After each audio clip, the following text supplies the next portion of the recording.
It's game week 36 prediction time. My oh my, where does the time go? We're entering the home straight. The final 10 games of the championship season. No Mark Ryman with me tonight, but I've got Phil filling in. How are we getting on, Phil? Yeah, I'm good, man. Good. Yeah, it's been a whole sort of nearly 48 hours since we last saw each other.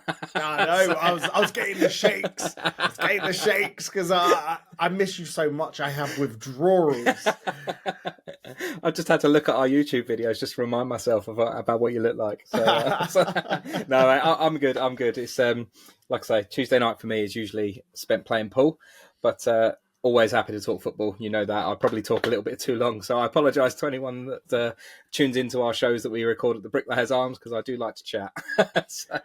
No worries. Everyone loves it, especially Leeds fans, might I say. Yeah. Yes, yeah, they do. Pay Leeds fans a compliment and they are replying kind. Well, if you're here and you're watching this and you're not subscribed already to our channel, make sure you hit that subscribe button for loads more championship content. But for now, let's dive straight in. It's Norwich versus Oxford. Where do you sit on this one? Yeah, for me, I think that it's a Norwich. I'm looking at I'm looking at the form table a lot when I'm sort of looking at these predictions as well, and seeing how things lie. And Oxford's form isn't brilliant. They're second bottom. They've only drawn 2 of their last 6 games, so they're finding things thoroughly tough. And we've discussed it before on our champ chat that Norwich are the ones that they'll be pushing for a playoff. So they've got to take home advantage and utilise that towards 3 points. So I think that Norwich obviously had a game at the weekend where it was difficult. They were pegged back by Blackburn in the last minute, but they'll be wounded from that. So I fear a little bit like Oxford might get a bit of a hammering off the back of that. So I've gone with quite a strong opening prediction. Bear in mind, this is my first one of the season on this particular show, and I've gone for Norwich 4, Oxford 1. Wow. Well, Norwich do have previous for putting 4 past a relegation threatened team. They beat Stoke City 4-2. Look, I haven't gone as strong as that. I've gone 2-0 because I don't think Oxford are as open as some might think. They lost 2-0 to Pompey, 2-0 to West Brom, 3-2 to Cov. They tend to be in it. They tend to be in the games, but need I remind you, I think I told you this little nugget of information on the Luton Town show that we did, link in the description below. Who was Oxford's last win against? It was against Luton Town. Of course it was, yeah. And it's been that long and they haven't won another game. So, but I don't see them winning this one because Norwich are hitting form now.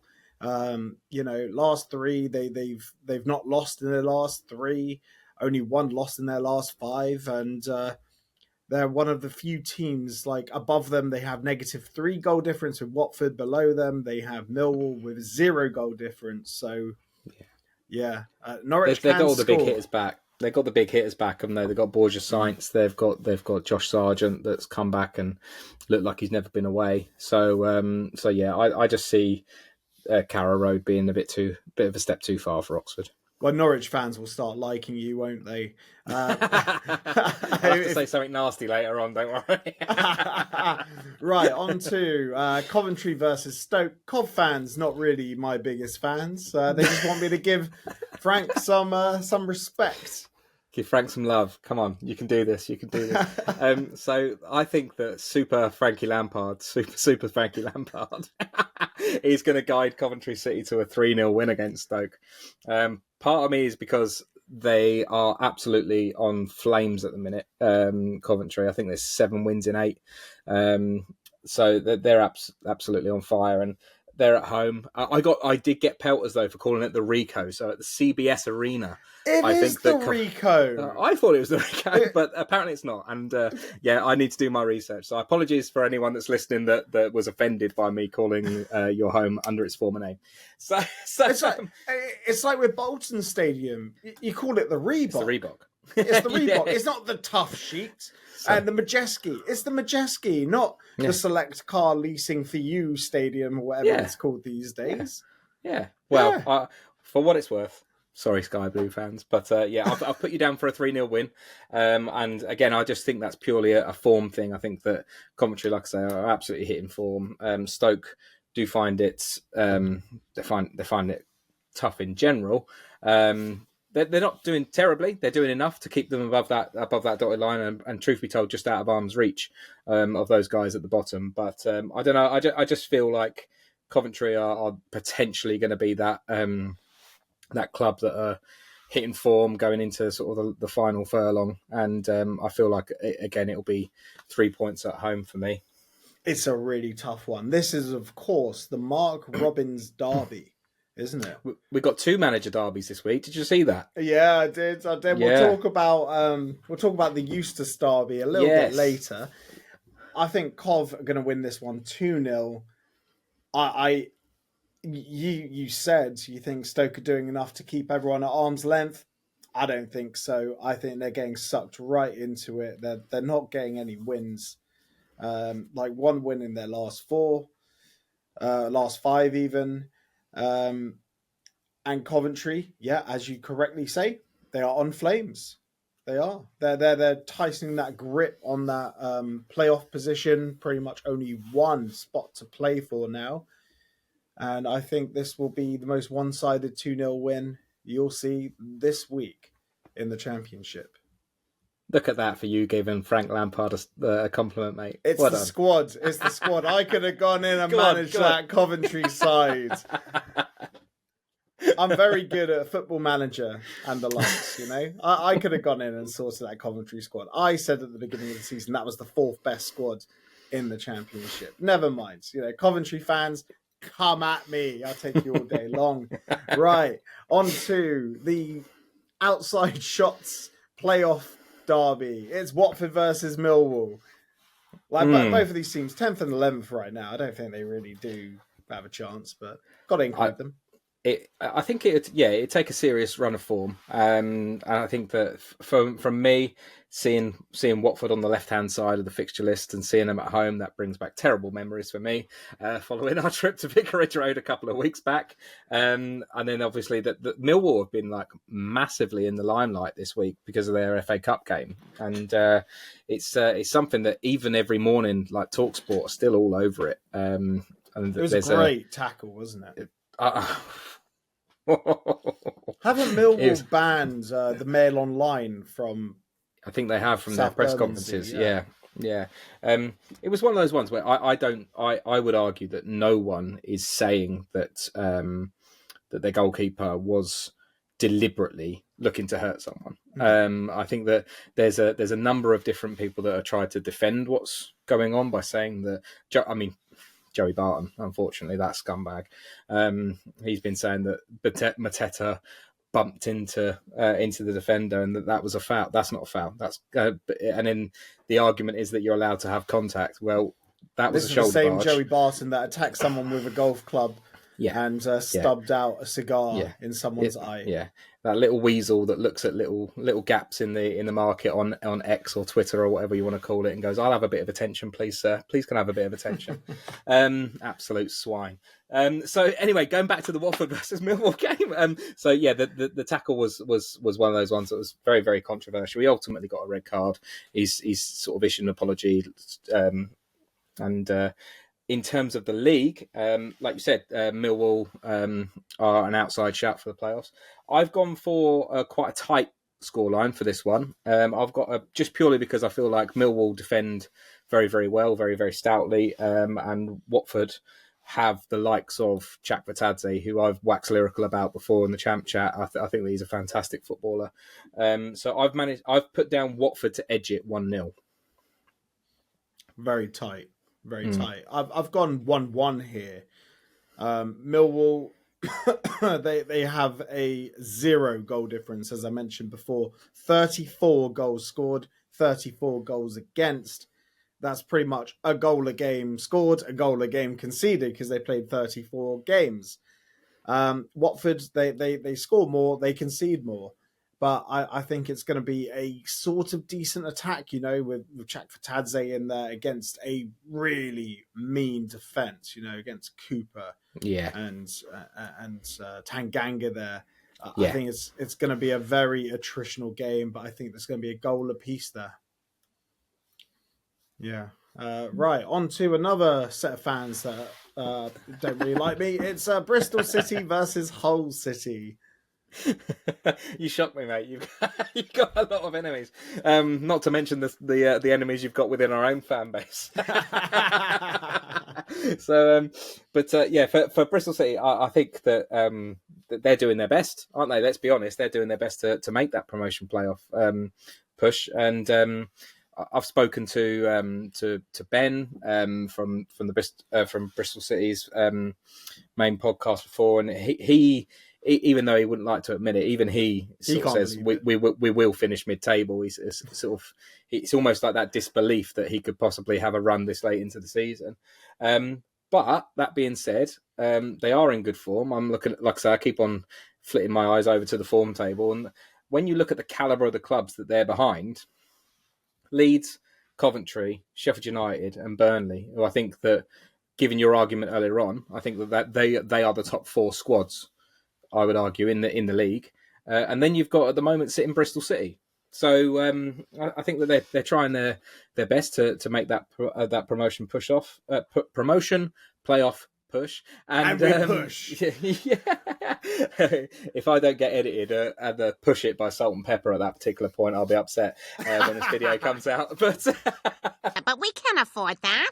But I've gone for Bristol City 2, Hull 1. I think that the context of the game is that you've got Hull that they need points desperately to sort of keep on pulling away. We're obviously recording this on Tuesday night, and they'll be playing tonight against Plymouth. So there could be a little bit of a buffer above that dotted line between the bottom three and Hull. Personally, I hope not, and I hope that they have a thoroughly tough time at Ashton Gate as well at the weekend. So 2-1 for me. Yeah, snap. I've also gone 2-1 for Bristol City. I look at it and I don't understand how Bristol City find themselves in ninth, looking up into the playoffs. I don't see it. That their squad, I've said it so many times, their squad doesn't have that much quality in it. But other than Twine, they're a hard-working team. I'll give them that. Yeah. Hull have more individual quality in their team, but they're just a bunch of players. They're not a team. I think Ruben Sellers has done a good job there because he has turned it around slightly. They were really just at risk of getting cut adrift until he came in, playing suicide ball under Tim Walters. Yeah. But, I just feel a team in good form begets more good form. And Bristol City, they're looking one way right now. They're looking up. Yeah. So yeah. I can see them winning. Plus, they have the extra rest on Hull City. I make no doubt about it. They'll be looking at that as a home fixture where they're thinking they'll be circling that as 3 points. Let's be honest about it. They'll be looking at the league table going, yeah, we'll have 3 points off a Hull. Thank you very much. So 100%. Right, on to, near the top versus near the bottom. It's Burnley versus Luton Town. Yes, Burnley versus Luton Town. Oh no, we've got to play them. It's one of the tougher away days that we're going to experience. I think it's arguably probably the hardest one we've got left as an away day as a Luton fan. And the easiest prediction that you could possibly make this week is that Burnley are going to keep another clean sheet. I think that's the easiest shout that any of us are going to make. Neither of us are going to be seen as profound for predicting that particular outcome. I've gone with 2-0. I reckon that, but I think that there's always that outside hope that Burnley, who are 0-0 merchants in the main, might struggle to score against you. That's what I'm hoping for, but ultimately I think that Burnley are going to be incredibly well rested in terms of some of the players. I know that some of them were dropped for the cup game, and the reality of it is they're all used to at this point in the season playing 2 games in a week. So I think that they'll obviously play Is it tonight that I think they're playing tonight, and they'll go home knowing that they've got Luton that are going to come up and being ultimately in a desperate situation where we're scraping around for points. I think if Luton got anything out of it, if they did manage to hold Burnley to a 0-0, they would look at that as a huge point. And it's not impossible. It's not impossible, but all in all, I think that Burnley will have game heads on. There's no distraction of the FA Cup anymore. It's all a case of all hands to the pump. Let's go and get that final automatic promotion spot. Try and overcome Sheffield United, and that probably starts with a victory against Luton, in my opinion. Well, by the time this comes out, probably tomorrow afternoon, Burnley would have chalked off that 1-0 against Cardiff. Hopefully Kate can edit it for me to say the correct score, whatever that turns out to be. I've got 0-0 here, and that's the optimist in me. Yeah. I've gone based on the fact Luton Town have been... This comes with a massive asterisk, by the way. It depends on whether Cal Naismith plays or not. Mm-hmm. It depends on whether Chris Makoso plays or not.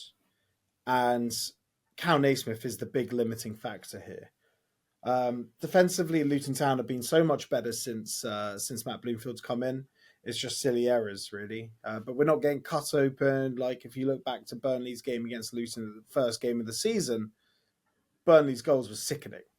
Those types of goals don't happen anymore. There's no one running the full length of the pitch through the middle of our team anymore. So, yeah, I think this could be a 0-0, especially once Burnley get all their goals out their system against Cardiff.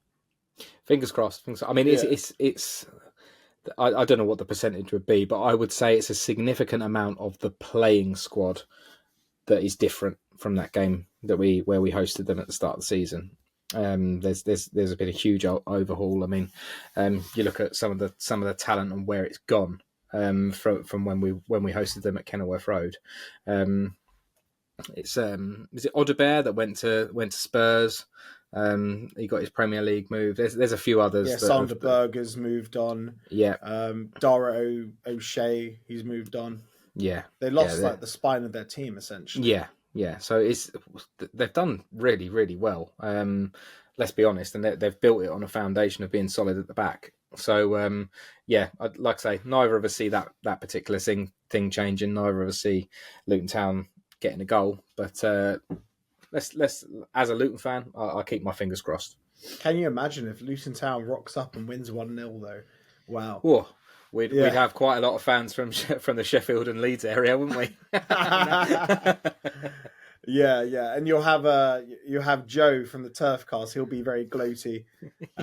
Well, he'll be gloating before when you do the opposition view. We'll see what he's like. Right, on to a derby. It's Derby versus Blackburn Rovers. It's the Eustace derby. Yeah. And, interesting, right? Because Blackburn, you kind of thought they'd go one way and Derby would go the other way, right? Well, yeah. I mean, it's not panned out that way so far. Like I say, Derby's form leaves them planted at the bottom of the table. Obviously, from Blackburn's point of view, they managed to salvage a point with 10 men the other day against Norwich. So pretty much the last kick of the game. So that I think that they'll take some confidence from that. The big thing is in terms of, I mean, just as an FYI, obviously the reality of this show is that we're looking at predictions. I've gone very much down the line of a 2 fingers up to Eustace by Blackburn Rovers. So I've gone for a 3-1 victory for Blackburn. And I don't know whether you saw, I think it was about 2 or 3 weeks ago, Ollie, where Forshaw scored against Plymouth and sort of went over in front of their dugout and just stood there as if to say, coming in, let's have you, sort of thing. Like, look at what a mistake you've made. I get the feeling that vibe might be there from some of the Blackburn players, because let's be honest about it. Blackburn was sitting quite pretty in that playoff situation. They were in 5th place, looking pretty good. And I'm not saying that they're looking awful, but I think that a lot of those players would have had a lot of faith and a lot of trust in Eustace to mount that playoff push, and they'll probably be quite aggrieved. So I reckon that they'll probably be quite keen to stick two fingers up to him, and I think that they'll turn him over 3-1. Spite is a wonderful motivator. Great word, yeah, spite, yeah, it's wonderful. It's a very powerful motivator. I've gone Blackburn 1, Derby 0. I saw the way Derby defended against Borough, and it was bodies on the line, and they were all just so distraught when they did concede that goal from Azaz late on. I think they're going to be defending again, bodies on the line. Eustace knows the players very, very well. Very, very well at Blackburn Rovers, but I still can't see beyond a Blackburn Rovers win. I think Cauley Woodrow might nab one. Nah, I'm kidding. Cauley Woodrow won't even make it on the pitch. What a terrible signing from Blackburn. I think that is purely the reason Eustace left. if this is what you're giving me as part of a transfer war chest, no, I want no part in it. Yeah. It's a depleted war chest, isn't it? On to Plymouth Argyle versus Sheffield Wednesday. Yeah, so I've my prediction is obviously slightly skewed because again you got a proper soft spot for Plymouth. I have a soft spot for Plymouth. I also have a massive bias for Luton. So okay, we'll keep that one off the pod. I love inside jokes. No comment. No comment from you, sir. I really like Wednesday though as well, and I know that again their form is suffering, but I just really like watching Wednesday. You just don't know what you're going to get, and I think that Plymouth being at home gives them a little bit of an extra sort of bump in terms of how I see their situation. A lot of it will depend on what goes on tonight as well with their game against Hull, because they could be thoroughly demoralised after going out of their FA Cup journey, potentially seeing themselves drift down the table into sort of 23rd and way away from the pack. So they could be demoralised. But I've ultimately gone for a 1-1. I've gone for a 1-1 because I think that Wednesday will score, but Plymouth at Home Park, the atmosphere is always pretty excellent down at Home Park, as I've discussed before. So I can't tear them apart. I've gone for 1-1. Interesting, very interesting. But you said it with Sheffield Wednesday. You don't know what you're going to get. So I've gone 1-0 Plymouth here. The fact is, Plymouth have only lost once in their last 5. Sheffield Wednesday have only won once in their last 5. That's 4 losses and a win. So I honestly think Sheffield Wednesday have run out of steam. Like, they look like they could have made a sort of dash for the playoffs. Now it's mid-table mediocrity beckoning for them, I believe. And Plymouth, I'm impressed with what is it, Milan Muesli Bar, their manager has done. He's done a good job. He's made them very solid at the back. He's brought in the likes of Katic, and he's done what Cal Naismith has sort of done for Luton Town. He marshals that defence. He heads everything away. He's not very mobile, but any crosses that come in, booth. Callum Patterson's not going to get any luck against him. Not win any aerial battles, I don't think. But it'll be interesting to see what happens after Plymouth and Hull play. Yeah. Really. Yeah. I think Hull are probably going to win that one tonight. 2-1. You're going 2-1. Kate can edit it.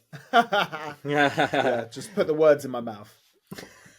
I think I'd take a score draw just to sort of make it interesting. I think keep them both tied into it. I'll take we're that. leaving our bias at the door here. We are, Phil. Yeah, we can't want results just for the benefit of Luton Town. This is a championship show. Yeah, I'm a guest though today, so it's okay. I can cause havoc. Right, on to Sheffield United versus Preston North End. Yeah, so with Preston, they'll be elated after the weekend for beating their rivals Burnley, even though they played largely their sort of second string team. despite that, Preston, for me, the disparity between their form at home and away, I think is quite clear. So if it was at Deepdale, I think I'd be predicting something totally different. But at Bramall Lane, like I said, Sheffield United are in business mode. You know, they're we've said for quite some time throughout the season that Sheffield United do what they need to do. They don't necessarily blow sides away, but they do tend to get the job done. So I've gone for that type of scoreline. I've gone for a 2-0 home win. Interesting. So I've gone 1-1 for this one, purely because Sheffield United, they're not the best team to watch. Yes, they do get the job done, but Preston North End, they are also they do the basics incredibly well. They defend so well, and they can score occasionally. They don't score many, just ones and twos. And having seen Sheffield United at Kenilworth Road, I wasn't very impressed with them, but they found a way. And I think Preston, they don't lose much. They really don't. They've only lost 4 more games than Sheffield United. They do tend to draw quite a few of them. And they do have some talent up top. So, yeah, I've gone for a 1-1 on this one. Yeah, I mean, I'm not surprised by that, to be fair. I think that a 1-1 scoreline isn't beyond the realms of possibility at all. I think Preston do draw a lot. So I don't think that's a bad prediction at all. I wouldn't be surprised if that one comes in. Yeah, and on to a fellow Premiership, Premier League promotion pushing sides. Nice bit of alliteration there. It's Sunderland versus Cardiff City. Yes. So Sunderland, I've said it before, and I got pelters from it, which I thought was quite interesting actually, because I was saying that Sunderland need to sort of like pick up their form to maintain that sort of automatic push. That's long gone now. That is. I mean, I said that probably about 3 weeks ago. Got pelters for it because the way I saw it, you've got the likes of Burnley, Sheffield, Leeds that are winning 75-80% of their games. So you can't be drawing. You know, that was sort of what I meant by that. And to be fair, like I say, Sunderland's form's been decent. They've like won 3 of their last 6, but they've had a couple of defeats. You can't lose to teams like Hull if you have serious automatic promotion aspirations. That's it.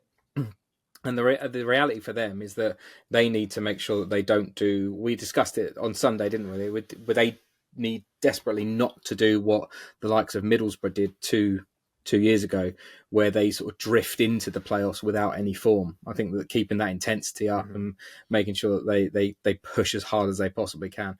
Make no bones about it, they will not want to be playing 5th place Coventry at the moment. If that's how it ends, people aren't going to be willing to play Coventry. So if Sunderland can push their backsides off for the final run-in and potentially demote the likes of Burnley as it is at the moment, Sheffield United, those two, down towards 4th place, then they need to be winning their home ties against the likes of Cardiff. And I know that there's a desperation about Cardiff because, like I say, they're in that situation at the moment where they're just above the dotted line. So yeah, Sunderland really need to get going at it. I've put down for a 2-1 victory for Sunderland. I saw that Mundell was back the other day as well. I think that he could be a real thorn in many teams' sides. So yeah, I've gone for a 2-1 home win. Yeah, I've gone 2-0 here. I think Cardiff are going to be a little bit knackered, but yeah, I echo everything you said. Sunderland need to come into the playoffs full steam, full momentum. Like, they can't be drifting. You hit the nail on the head with that one. And I reckon at home, like, hopefully it's more of a good performance than the Hull one. Hull, it's so weird, Hull being the first team to beat them at home all season. Like, relegation threatens Hull. And Sunderland, I like what they've done. I really do. And it could be an advantage, a massive advantage for them, the fact that Cardiff are playing midweek and Sunderland are feet up watching it on the TV. They got to win it. They really do. Yeah, they have to. You're right, because as it stands, no one wants to play Coventry in the playoffs. No. Yeah. Right. Swansea versus Middlesbrough, another playoff chasing team in Borough.